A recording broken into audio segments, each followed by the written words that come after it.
we have VAs that we can put in place that will work on these specific areas. Your marketing team is probably going to need to focus on this.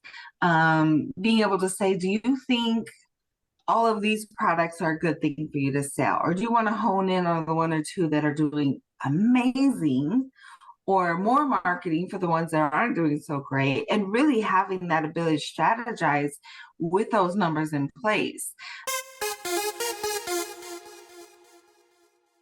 Hey, welcome to another episode of the Master Delegator Podcast. Today I am with Lora Brown of ODAA Virtual Assistant. ODAA stands for Other Duties Assigned. Lora spent over 13 years in the criminal justice arena working with 0 to 18-year-olds in residential facilities, and that opportunity provided her with a great deal of insight and knowledge about the need for problem-solving skills and thinking outside the box. From there, she moved into the world of corporate security and dispute resolution. Helping build and manage dispute resolution teams allowed her to gain expertise in organizing training and managing systems, people, and process implementation. Her vision for her company is teaching accountability and integrity, serving customers, and proving that the human touch was not completely gone from the business. Hey, Lora, welcome. Hey, thank you. I'm so excited. Love to see you and talk with you. Yeah, me too. Yeah, thank you for showing up today. I know us entrepreneurs, we are so busy, especially during this season. Thanksgiving is coming up and the holiday season is coming up, and we're just busy all the time, regardless if there's something to celebrate about, regardless if it's Thanksgiving or Christmas or whatever. We're just busy all the time. So thank you for coming to the show. I appreciate it. And even though we've connected, a few times already, because we are both part of a cohort group for virtual assistants, but I still want to take this time to get to know you more on a deeper level. So why don't you go ahead and tell us a little bit about, what exactly you do for your clients? Absolutely. So I have built out from being a VA kind of freelancer while still working, then dropped out of corporate completely and built an agency. So when I was in corporate, building teams that was my thing. That was my sweet spot. I built the teams, the processes, the systems, all the standard operating procedures, and this is how we're going to do it. So being a virtual assistant was kind of lonely. Like, I'm now doing this all alone. So instead I was like, build a team. That's what you do when you're used to teamwork. So building the agency out, and we are very, small boutique style feeling. Even though my VAs do most of the work and I do a lot more of strategy consulting type project management stuff, I'm still very hands-on with our clients and really making sure that the work is done. We have high quality, high touch. I have an open door policy, which I had in corporate too, and really just supporting people and what it's like, and helping our businesses with when they're stuck, like they don't know how to delegate out work, or they were like, oh, I've been spending all this time on this, and then I'm like, give it to your VA. They need work, and then oh yeah, I can do that, and really realizing for our customers how much their VA is capable of getting stuff done and what they should really be doing. So that is what we help with. We are not a marketing agency. Marketing is not our thing. Branding is not really our thing either, because there are several major beasts with that, and there are agencies that are amazing for those things. But we are here more on a project management, administrative type of level, where there are little daily mundane tasks that you don't think about, something goes wrong with your technical and you don't know what to do, and you've been on the phone with several people for an hour. Well, handing stuff like that off and having that. So we're really here for that side-by-side feeling with our client. Like, they see you stressing, they take that relief from you, and relieving you of that allows you to focus on your business and not hate your business. So, Right. and we give you back time, but notoriously you give a business person back their time and they just fill it with more stuff. So I don't really say that anymore because I know what they're going to do with it. Yeah.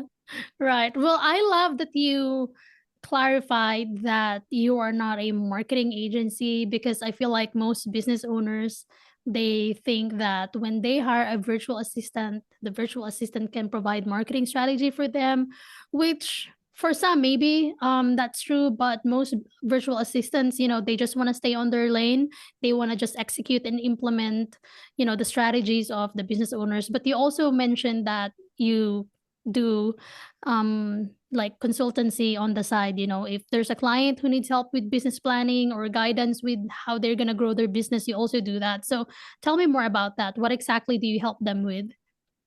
Absolutely. So that starts with an audit of their business. So not just your profit and loss, and you're like, okay, here's the money I have, but it's bringing in all of your numbers, like truly bringing them in. So your profit and loss, your marketing numbers, your staffing numbers, all the hours, the costs that are situated with that, and then doing a full audit and analysis on that. And really truly seeing where you are, where your money is going, where you're forecasted to be in however many months or year, and how that aligns with your goals in your business. And then from there, with those numbers, because the numbers don't lie, it's saying, this is what we need to do to get you to where your goals are, in the best possible strategy. So once we implement that and we have the numbers, then I can say, hey, we have VAs that we can put in place that will work on these specific areas. Your marketing team is probably going to need to focus on this. Being able to say, do you think all of these products are a good thing for you to sell? Or do you want to hone in on the one or two that are doing amazing, or more marketing for the ones that aren't doing so great, and really having that ability to strategize with those numbers in place. And that's, a really great place for us to be, because we've audited, the numbers are there. And then once we really have the numbers, the strategy and stuff, we build in a full dashboard where all those numbers are scattered everywhere. We put them in one place and upkeep that, so that dashboard as a regular thing, so you're not running around trying to figure out where all the numbers are, how many different spreadsheets you've got going. Your VA can hone in on one general area and really just streamline it and save tons of time when it comes to what really is working, what isn't, and not having to guess about what's next. And I love that side of it. So I'm a numbers nerd, so it kind of happens in life. It works. Yeah. I love what you said there. Numbers don't lie. If you don't have enough sales for a month, then that means you're not really doing your marketing or your sales strategy, properly. And so I like that you do that for your clients as well. So what is the most common problem that you have seen so far when you do your audit? Consistency. I think every company has these highs and lows, or they didn't realize something wasn't working in time to change it fast enough to find something that was. Or they had something that was working amazingly, and then they switched it up and tanked in that moment, where you're like, why? Don't touch what's working. Let's implement something on another side to enhance it. But I see that a lot, and that causes that roller coaster ride for clients in their fear, and it, and then that trickles down because it all rolls downhill, right? So it can affect the business and the agency, because if their numbers are tanking, then we're at risk as well of them not being able to keep us on, and that kind of. So keeping them more in that consistent growth instead of that roller coaster ride that they're on, and helping their mindset. Confidence can tank. The second your confidence starts to tank, you bringing in, I'm a firm believer of what you think you bring in, Right. and being heart-led, so you don't want to get to a point where you're now redoing mindset and the limiting beliefs and things like that, where you need to see that steady growth as a business. And so it really excites me when I'm seeing that, okay, look, let's get you off the roller coaster, because if not, we're going to be month to month on whether or not you're going to continue this, and you're never going to feel secure that your business is going to succeed. And not that there aren't failures in every aspect of business, because there are, and those are wonderful teaching moments. Everybody's got that drop, something failed, we screwed up, and like, oh no, bad suggestion, quickly pick it up and let's make it a success. So I definitely see that a lot of what's happening.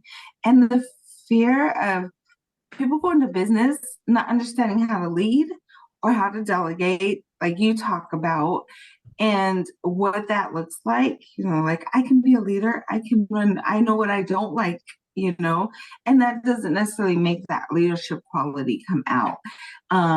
Learning your team, learning who you're working with, how they work, how you work, what's best, communication, that all plays into part when you're now hiring and dealing with potential clients and customers of your own going forward, in every aspect of business. So we get used to our lane, the sales, the operations, and the retention, the nurturing of your clients in the back end. And I think people drop off with that nurturing side. Like, well, they're in, right? You're good. They're going to love us, which is great.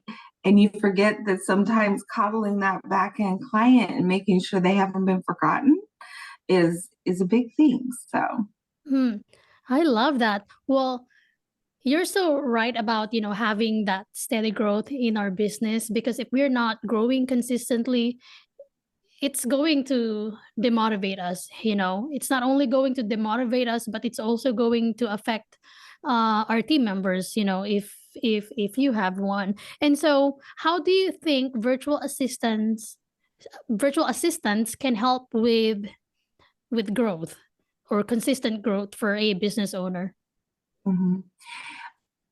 One is listening. I think people come in with the idea that virtual assistants are like they're entry level. So how much can they really give in your business? And I'm on a true mission to change the minds of what people think a virtual assistant is, and the fact that we are not entry level. In corporate, we're the ones that were replaceable, right? AKA we're not coffee makers. Right. Like, things have changed when we hired an assistant. So listening to them is big, and I remind my clients, my VAs are encouraged to talk. They're encouraged to speak up, and they're not there to just take orders, do the task, and stay in their lane. That was a very corporate model feel. But we are thinkers. We have great problem-solving skills, and we see the problems most of the time before the clients do. And because of that, we're able to head it off at the pass. So it's the idea of not thinking of anybody in your company as less than, but reminding them that they are an enhancement to you. So listening to them a lot of times is very helpful. And you know your business the best, right? So we're not here to say that we know more than you.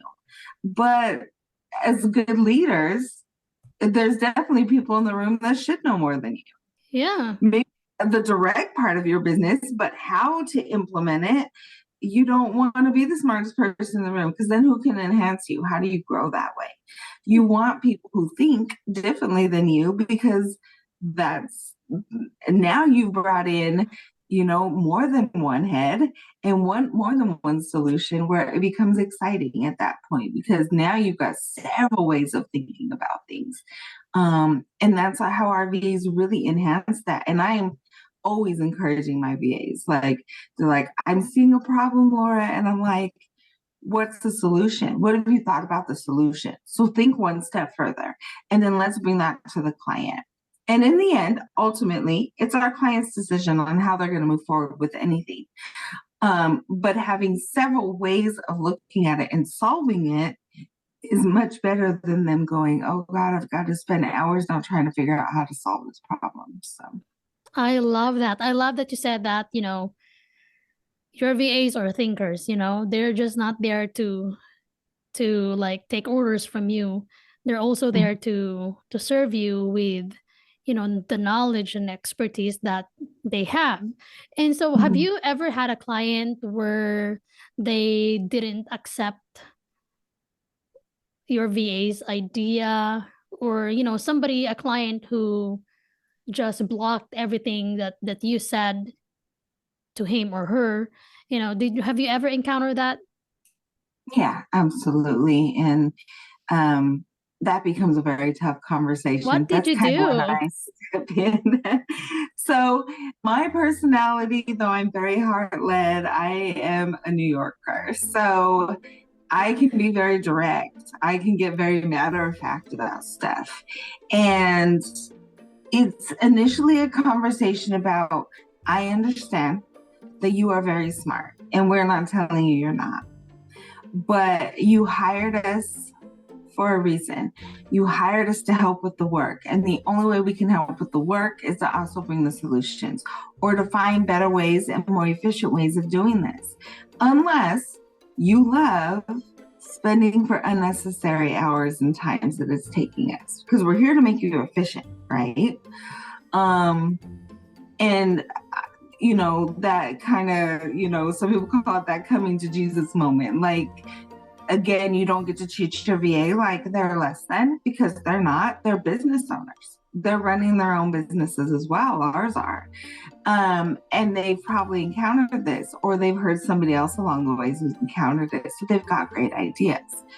And if you're not willing to at least think about what your VAs are saying to you, if you're not willing to at least take on that support and everything else, then yes, we'll take the task, we'll do the task, we'll do it exactly how you say you want and everything else. But when I won't then discuss budget, because you're probably going to blow your budget and everything else you want to implement is going to cost more.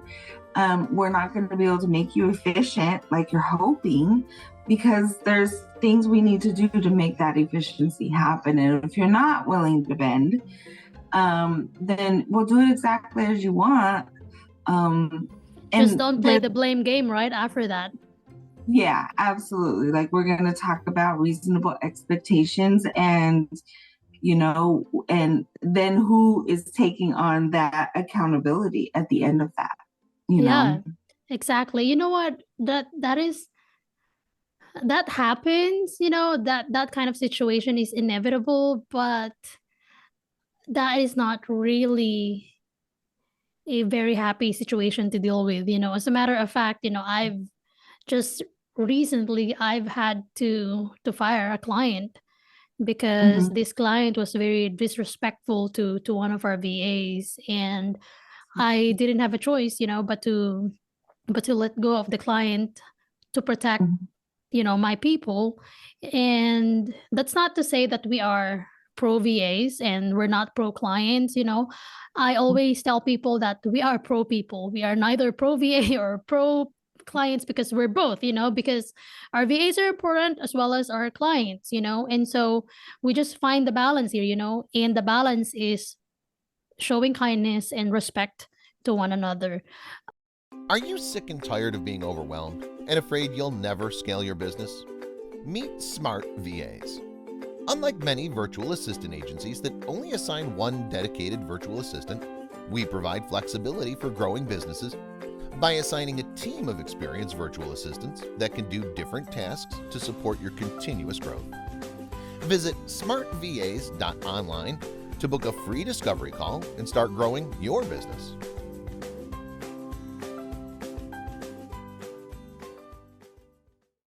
What do you think is the wrong way of using a virtual assistant? I think you hit it with that idea of how you talk to them, how you think of them. Most people that are now VAs coming into this world of freelancing and VA and subcontracting and stuff are traumatized. Most of them have hit in some type of way corporate or that corporate thinking. And they've been told for a long time to stay in their lane, and they've been made to feel like they're less than, or they're dumb, or they don't have the worth or the value. So when you continue to devalue your VA, that is worst case scenario, because eventually they snap back. You snap back in corporate. I know I did with my manager a few times. Like, really? That's how you think of me? Oh, this isn't going to work out very well for you. Let me remind you, because I am a highly intelligent person. And when you're only thinking of me as do your work, stay in your lane, it's my way or the highway. I am the ultimate of everything. That is when you get to that point where you're like, I don't know that you align with us as a company. Yeah. And when you get to that, you may have to fire them, and it sucks. But I think people learning how to come out of the corporate mindset as the business owner and how they've been treated all these years to not do that is hard with your staff, and remembering how you felt when you were treated that way.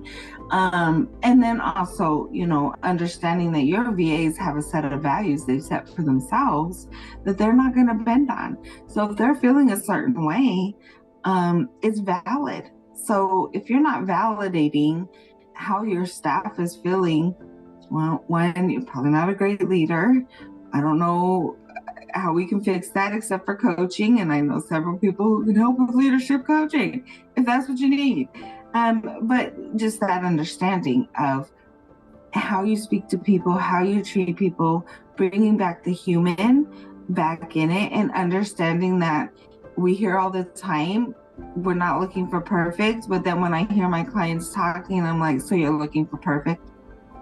And then there's a stop moment where we're like, oh, well, I'm not giving you grace.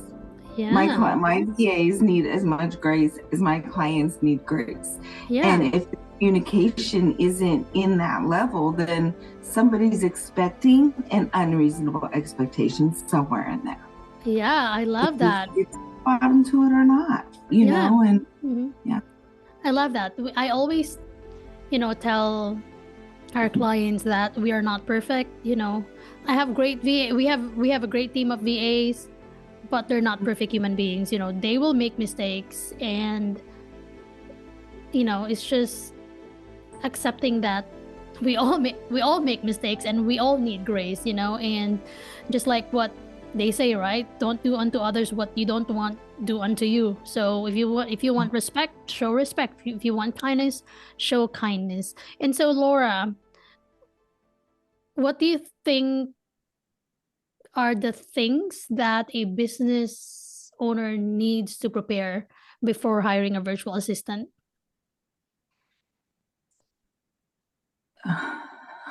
That's a hard one. Because I deal in operations and process, so I get a lot of them that are like, I know I need help, but I don't know what I need, right? Right. So we're coming in and kind of implementing that.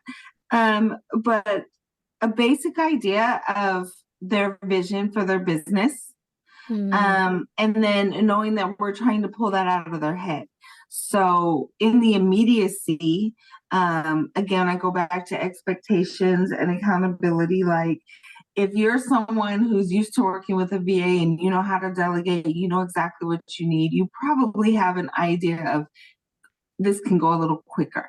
But if you're new to this, you're bringing someone on, you're still not quite sure what you need, but you know you need, then that's going to be a longer process. We need to learn you. We can't just set up a template for an email and send it out and blast it out and make it sound like you, because that's not personal. If you want a personal touch, we've got to learn you. And we learn your voice, we learn your ways, your habits, who you are, how you like to work. Are you really good in the morning before or after coffee? If you're not someone I reach out to before 10 a.m., or are you somebody that you need to have communication every day?